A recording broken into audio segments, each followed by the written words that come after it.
ओम शांति। आज हम एनालाइज कर रहे हैं बाबा की अव्यक्त मुरली का थर्ड मैसेज जो 18 जनवरी को ही रिसीव हुआ था। क्योंकि हम अव्यक्त मुरलियों का रिवीजन कर रहे हैं तो ये हमारा थर्ड मैसेज है, जैसे हम साइंटिफिकली और उसे प्रैक्टिकल लाइफ में कैसे इम्प्लीमेंट करें वो समझेंगे।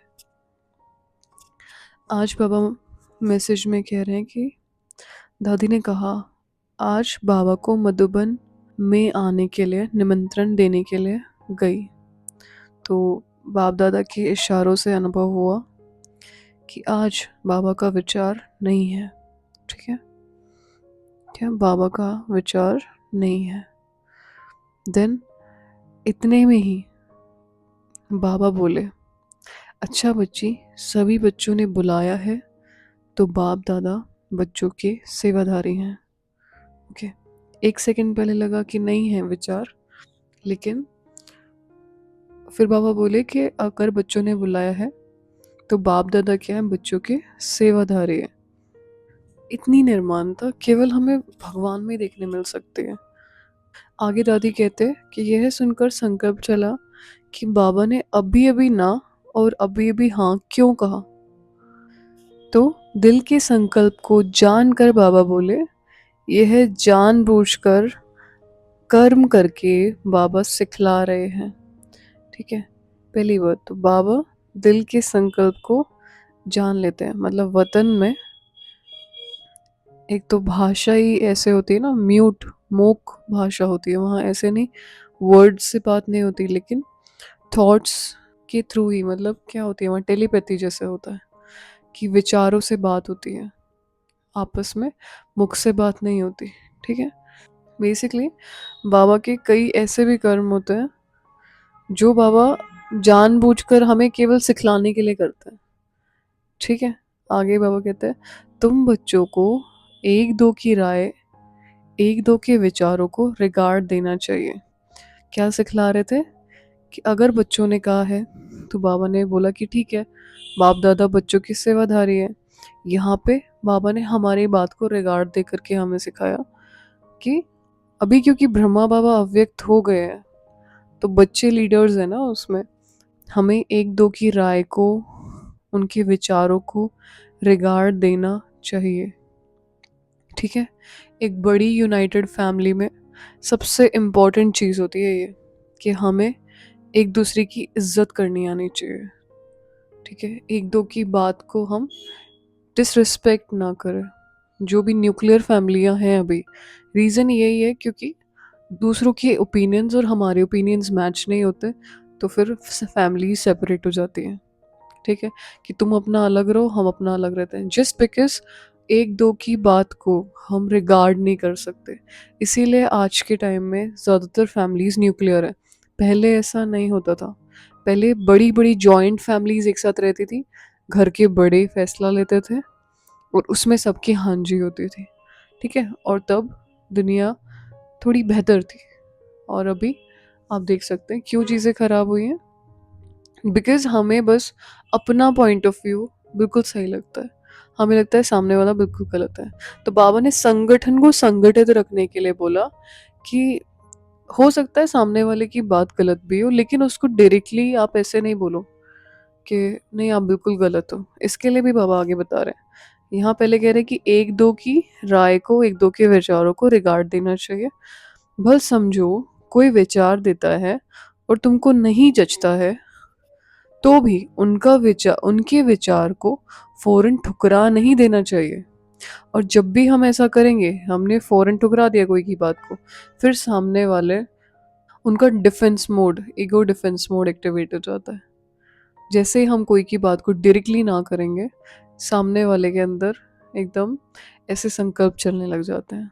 ठीक है, तो बाबा कहते हैं पहले तो उनको रिगार्ड दो कि हाँ क्यों नहीं, आपकी बात तो सही है, बहुत अच्छा। तो जिससे उनके विचारों का फोर्स कम हो जाएगा। विचारों का फोर्स, विचारों में प्रवाह होता है, राइट। तो तो फिर आप जो उन्हें समझाएंगे वह समझ सकेंगे। ये धैर्यता हमारे अंदर होनी चाहिए कि चाहे जो भी आत्मा है, वो ब्राह्मण आत्मा है ऑब्वियसली वो भी बाबा से कनेक्टेड है, ठीक है। कि बाबा कोई भी चीज़ को कभी नहीं काटते थे, हर चीज़ को हाँ जी बच्ची बहुत अच्छा विचार है, इस बारे में सोच लेते हैं, बाकी सबका ओपिनियन भी ले लेते हैं, ठीक है। तो ऐसे करके बाबा पहले सामने वाले की थॉट का जो फोर्स है उसको कम करते थे कि ठीक है आपका आइडिया बहुत अच्छा है, ठीक है।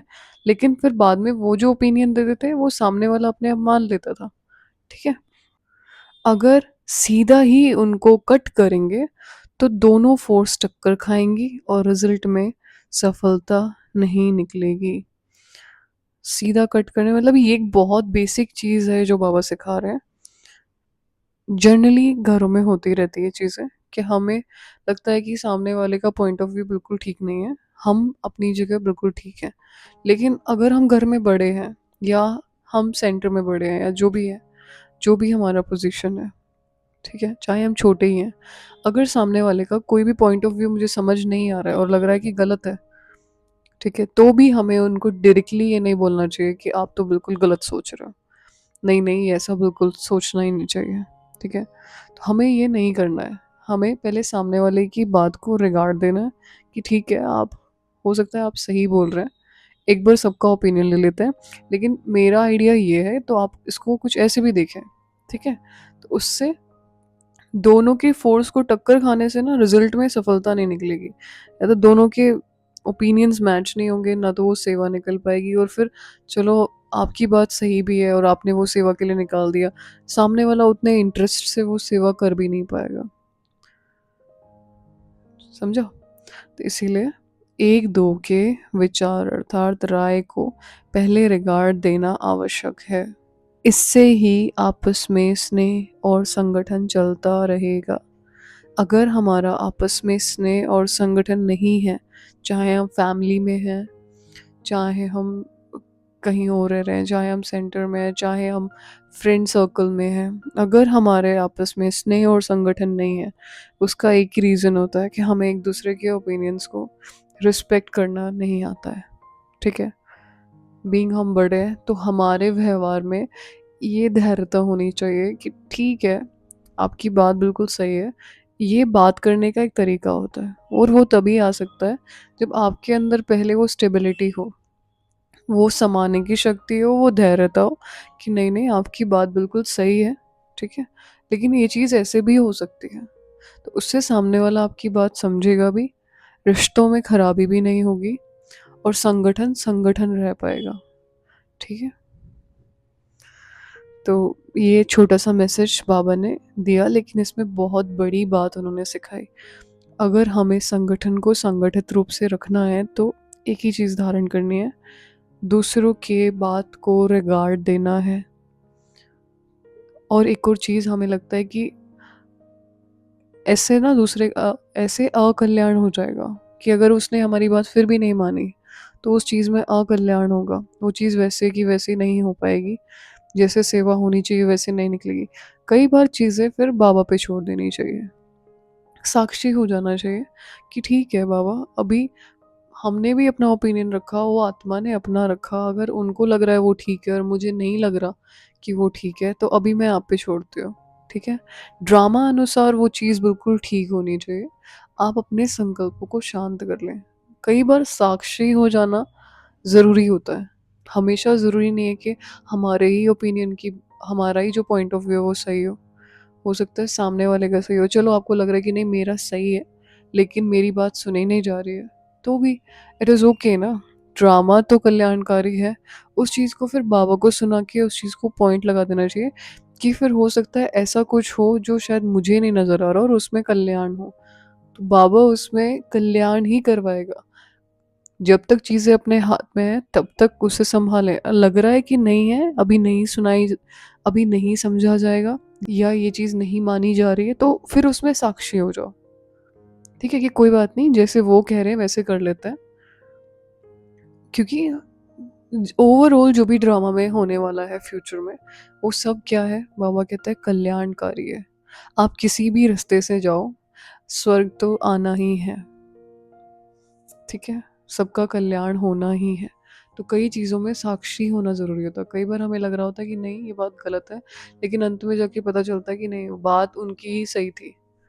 ठीक है? बस हो सकता है कि हम कुछ देख पा रहे हैं, वो कुछ और तरह से उसी चीज़ को देख रहे हैं। अंत में जाके वो बात सही होती है, कल्याण होता है उसी चीज़ में कुछ ना कुछ।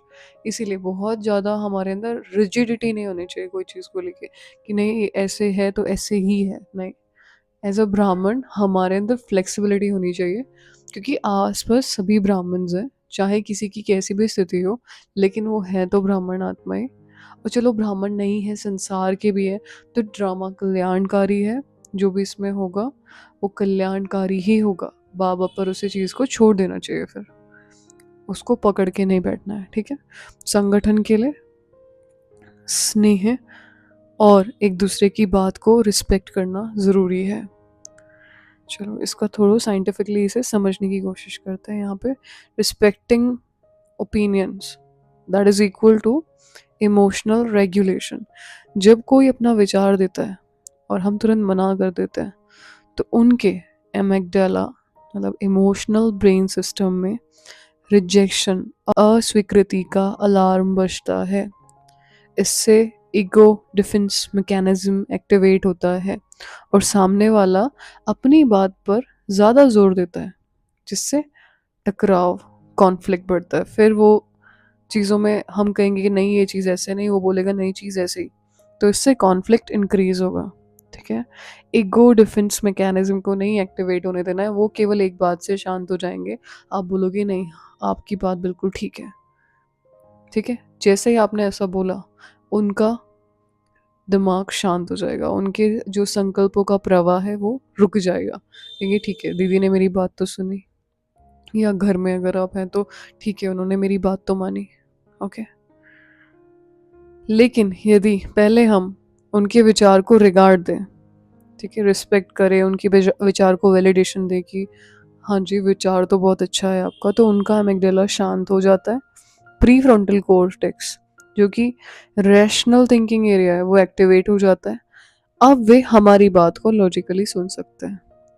अब वो हमारी बात को भी रिस्पेक्ट करेंगे, जो सेवा हम देंगे वो उस चीज़ को भी हमने पहले रिगार्ड दिया, दूसरा वो बदले में हमारी बात को रिगार्ड देंगे। ठीक है, यही कारण है कि बाबा कहते हैं पहले हाँ क्यों नहीं, बहुत अच्छा ऐसे बोलना चाहिए। इससे सामने वाला रिलैक्स होता है और आपकी बात स्वीकारने योग्य बन जाती है। सो जैसे कि ये बहुत बेसिक चीज़ है, लेकिन बाबा फिर भी जैसे हम बच्चे छोटे छोटे हो और उनको इतनी छोटी चीज़ समझा रहे हैं। ठीक है, क्योंकि अभी संगठन जिस टाइम की मुरली है, अब संगठन बढ़ने वाला था। ठीक है, 1969 में बाबा ने शरीर छोड़ा, उसके बाद परिवार बढ़ा ही है, सेवाएं बढ़ी हैं, छोटे से परिवार से बहुत बड़ा परिवार बना है। इसीलिए बाबा ने संगठन में चलने के लिए ये बेसिक चीज़ बताई कि सामने वाले की बात को आप रिस्पेक्ट करो, चाहे वो छोटा है चाहे वो बड़ा है, डायरेक्टली उन्हें रिजेक्ट नहीं करना है। इससे आपस में स्नेह बना रहेगा। दूसरा, फोर्स और एनर्जी डायनामिक्स क्या होता है। हर विचार का एक एनर्जी वेव है। यदि दोनों तरफ से फोर्स टकराएंगे तो डिस्ट्रक्टिव इंटरफेरेंस होती है, परिणाम होता है शून्य और असफलता। अब अगर हमारे हमारे थॉट में भी फोर्स है और उनके थॉट में भी फोर्स है, जो कि एक वेव के रूप में काम करता है, दोनों टकराएंगे तो डिस्ट्रक्टिव इंटरफेरेंस होगा, जिससे सफलता नहीं होती। लेकिन यदि पहले सामने के विचार को रिगार्ड दें तो उनकी एनर्जी एब्जॉर्व और न्यूट्रलाइज हो जाती है। फिर आपकी बात की एनर्जी कंस्ट्रक्टिव रूप में काम करती है। ठीक है, ये इसके पीछे का साइंस है। साइंस वालों ने भी इतनी तरक्की कर ली है, उन्हें भी बेसिकली पता होता है कि क्या चीज़ कैसे काम करती है। बस उन्हें ये नहीं पता कि इसे प्रैक्टिकल लाइफ में, रियल लाइफ में इम्प्लीमेंट कैसे करवाएं लोगों से, कैसे उनको शांत करें। बाबा मुरली में आकर के हमें धीरे धीरे पहले इतना बड़ा परिवार दिया, उसमें संगठन दिया, फिर उसके अंदर हमें धारणाएं करनी सिखाई, चीज़ ऐसे होती है वो चीज़ वैसे होती है। 1969 के बाद जो भी मुरलियाँ चली है, बाबा हर मुरली के अंदर यही समझाने की कोशिश कर रहे हैं कि पहला तो परिवार को संगठित कैसे रखना है, फिर अपनी स्थिति कैसे श्रेष्ठ रखनी है, क्या क्या धारणाएं हमें करनी है। जो जो हमारे अंदर कमी नज़र आती गई, बाबा ने उस अनुसार मुरली चलाई। ठीक है, बाबा कहते हैं मैं टॉपिक वाइज मुरलियाँ नहीं चलाता हूँ। जैसे सामने बच्चे बैठे होते हैं, जैसी उनकी परिस्थिति होती है, उस अनुसार ज्ञान के सागर वर्षा करते हैं। ठीक है, तो ओवरऑल उन्होंने सारा ज्ञान हमें ऑलरेडी दे दिया है। जस्ट अब हमें सिलेबस कवर करना है और उनके पॉइंट ऑफ व्यू को डिकोड करने की कोशिश करनी है। जितनी जितनी हमारी स्थिति अपग्रेड होती जाती है, उस अनुसार हमें मुरली का महत्व, मुरली का मतलब समझ आता जाता है। ठीक है, अभी हमारे अनुसार मुरली का मतलब ये है। हो सकता है जब हमारी स्थिति थोड़ी और अपग्रेड हो और हम इसको दोबारा पढ़ें तो इसके अंदर से कुछ ऐसा पॉइंट निकलेगा जो अभी हम समझ नहीं पा रहे हैं। लेकिन एक बार सिलेबस पूरा कवर करना बहुत ज़रूरी होता है, इसीलिए सभी अव्यक्त मुरलियों को अटेंशन दे करके सुने। ठीक है, और मुरली में दी गई प्रैक्टिसेस को भी डेली करें। तो ये बिल्कुल फिजिक्स के वेव प्रिंसिपल के जैसा है, जहाँ पे direct lesion is equal to cancellation, लेकिन soft absorption is equal to transformation. अब इसका सोशोलॉजिकल और साइकोलॉजिकल डायमेंशन देखते हैं। जब आप किसी की राय को वैल्यू देते हैं तो उनके अंदर बिलोंगिंगनेस और ट्रस्ट हार्मोन्स बढ़ते हैं, ऑक्सीटोसिन्स बढ़ते हैं।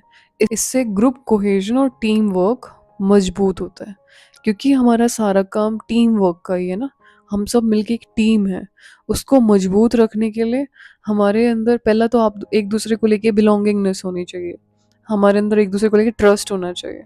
ठीक है, वो तब होता है जब हम एक दूसरे की राय को वैल्यू देते हैं। सब मिलके ही तो सेवा करते हैं ना, संगठित रूप से। ठीक है, इसके लिए एक दूसरे की बात को रिगार्ड करना आना चाहिए। यही है स्नेह और संगठन की वैज्ञानिक जड़। Okay, spiritual dimension. बाबा बच्चों को ईगोलेस लीडरशिप सिखा रहे हैं। क्या सिखा रहे हैं? ईगोलेस लीडरशिप, क्योंकि हम सब लीडर्स हैं। ठीक है, सेवा के हम मैदान में हैं तो हम सब लीडर्स हैं एक तरह से, पर्सनली अपने लेवल पे। और कई बार होता है कि हमारे ऊपर भी कोई लीडर होता है, जैसे सेंटर में जो इंचार्ज हो गए दीदी, तो उनकी बात हमें माननी चाहिए, क्योंकि उस टाइम पे वो लीडर होते हैं कि जैसे जैसे उन्होंने डायरेक्शंस दिए हमें वैसे वैसे करना चाहिए। अगर हम घर गृहस्थ में हैं तो घर में एक व्यक्ति लीडर होता है। ठीक है, हमें उनकी बात को रिस्पेक्ट देना पड़ता है। लेकिन बाबा यहाँ हमें सिखा रहे हैं कि ईगोलेस लीडरशिप कैसे करनी है।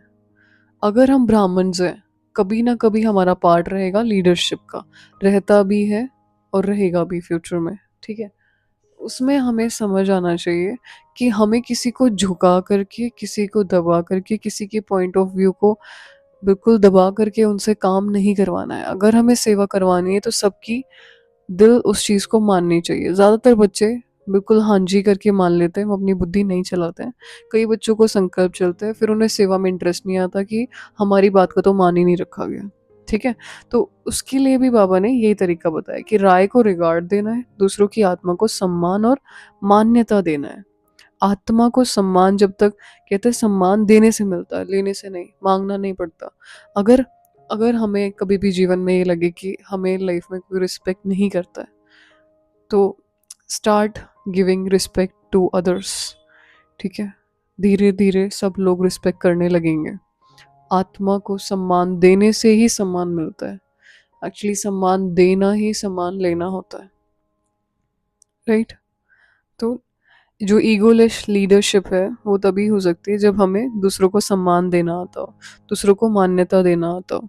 इससे आपका स्नेह और यूनिटी बना रहेगा, कभी भी संगठन टूटेगा नहीं। यह संगठन शक्ति ही विश्व परिवर्तन का आधार है।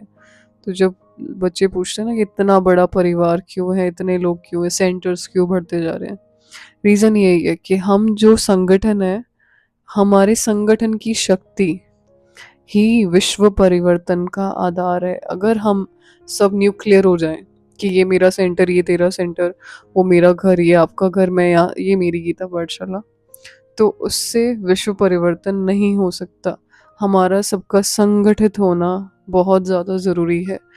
जब हमारे विचारों की धारा एक तरह बहेगी तब जाके विश्व में परिवर्तन होगा। ओके, आगे समझ लेते हैं हम इसमें से प्रैक्टिकल होमवर्क क्या करेंगे। पहला, कन्वर्सेशन प्रैक्टिस। आज किसी से भी बात करते समय यदि उनकी राय पसंद ना आए तो पहले मुस्कुराइए और कहिए हाँ बिल्कुल बहुत अच्छा विचार है। फिर धीरे से अपना दृष्टिकोण समझाइए। ठीक है? ये आपको प्रैक्टिकली प्रैक्टिस करके देखना है। किसी की भी बात को डायरेक्टली ना नहीं बोलना, चाहे वो छोटा बच्चा हो, चाहे आपसे बड़ा हो, चाहे कोई किसी भी पोजीशन पे हो, चाहे बॉस हो, चाहे कहीं पे भी हो। ठीक है? तो आपको यही करना है, पहले सामने वाले की बात को रिगार्ड देना है। हाँ जी, बहुत अच्छा आइडिया है, बट हम ये भी सोच रहे थे, आपको ऐसा कैसा लगा ये वाला आइडिया? नहीं, ऐसे पूछ लेना चाहिए। दूसरा, माइंडफुल अवेयरनेस।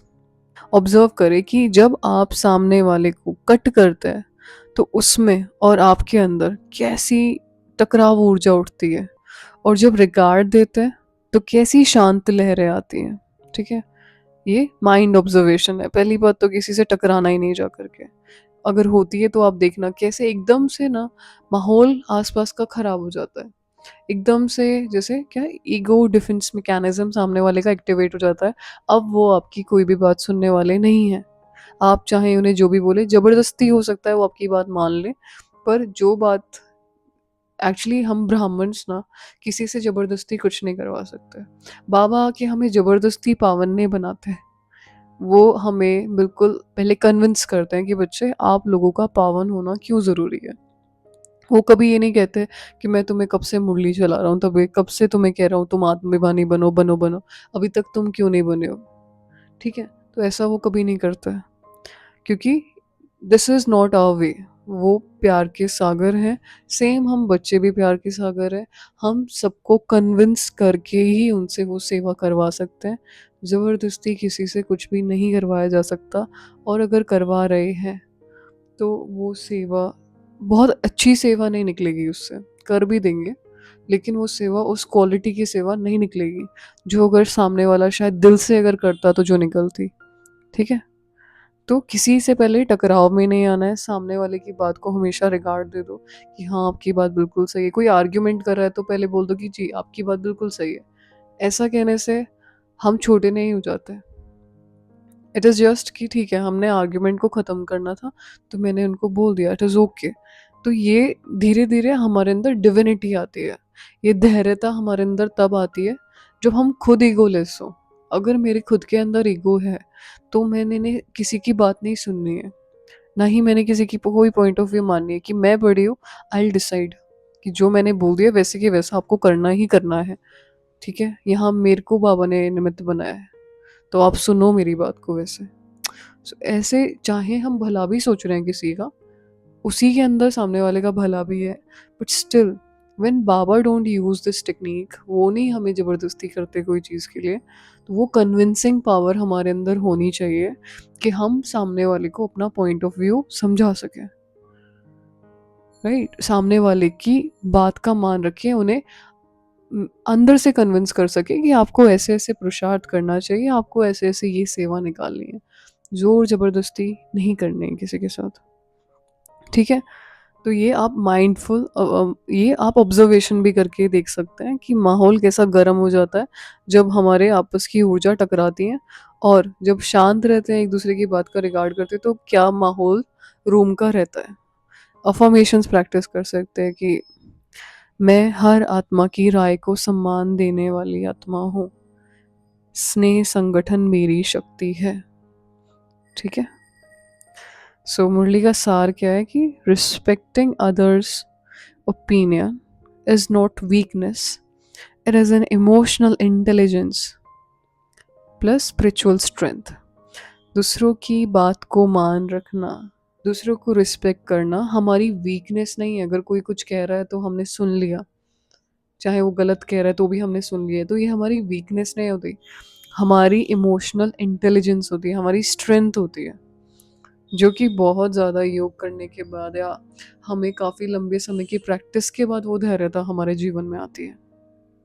एंड क्योंकि हम बहुत बड़ी फैमिली है, तो ये एक बेसिक गुण है जो हमारे अंदर होना चाहिए।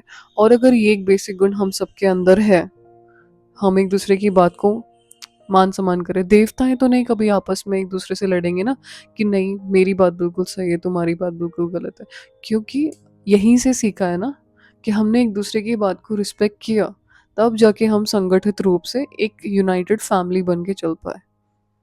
राइट। तो बाबा इस संदेश के द्वारा हमें कॉन्फ्लिक्ट मैनेजमेंट और लीडरशिप स्किल्स का विज्ञान सिखा रहे हैं। ठीक है, कॉन्फ्लिक्ट मैनेजमेंट और लीडरशिप स्किल्स, तो ये बहुत इम्पोर्टेंट है समझने के लिए, because we have a huge family, we are a united family. और ये थर्ड मैसेज में दादी ने मैसेज प्राप्त किया। So this was so powerful and let us apply these points in our daily life. आप अपना होमवर्क ज़रूर करें जब तक नेक्स्ट मैसेज नहीं मिलता या नेक्स्ट मुरली नहीं होती। Keep repeating that homework. Okay, that's all for today. ओम शांति।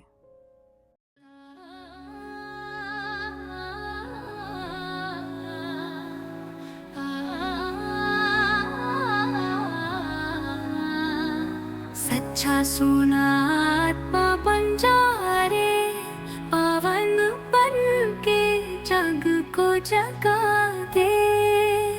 ज्ञान रत्न की बरसात आई, शिव बाबा की याद दिला दे।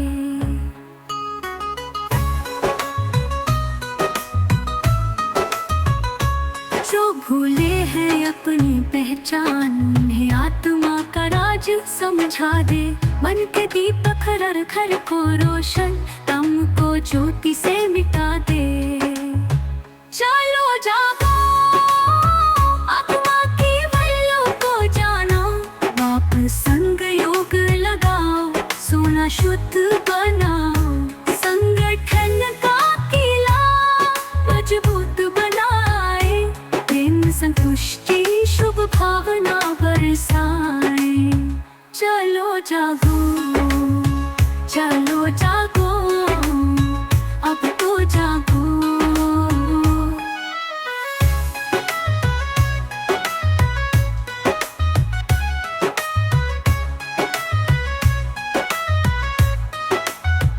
मुख में मुहल्ला, मन में शांति, गफलत छोड़ दे, बन जा ज्योति। सागर के बच्चे, शांति के दूत, हर कर्म हो युक्ति युक्त हो, पवित्रता पूत। ना कोई डिस्टर्ब हो, ना करे किसी को, हर दिल में हो ये गाढ़, हर मन में हो संतोष। चमके दीप हर घर को रोशन, तम को ज्योति से मिटा दे हर मन। ओ चलो जागो, आत्मा की वैल्यू को जानो, वापस संग योग लगाओ, सोना शुद्ध बनाओ। संगठन का किला मजबूत बनाए, प्रेम संतुष्टि शुभ भावना बरसाए। चलो जागो, चलो जागो, अब तो जागो।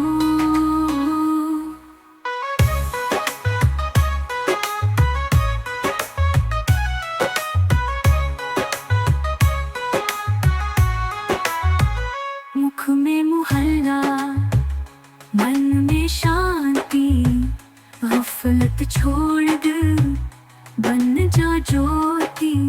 सागर के बच्चे, शांति के दूत, हर कर्म हो युक्ति युक्त हो, पवित्रता पूत। ना कोई डिस्टर्ब हो, ना करे किसी को, हर दिल में हो ये गाढ़, हर मन में हो संतोष। मुख में मुहल्ला, मन में शांति, गफलत छोड़ बन जा ज्योति। सागर के बच्चे, शांति के दूत, हर कर्म हो युक्ति युक्त हो, पवित्रता पूत। ना कोई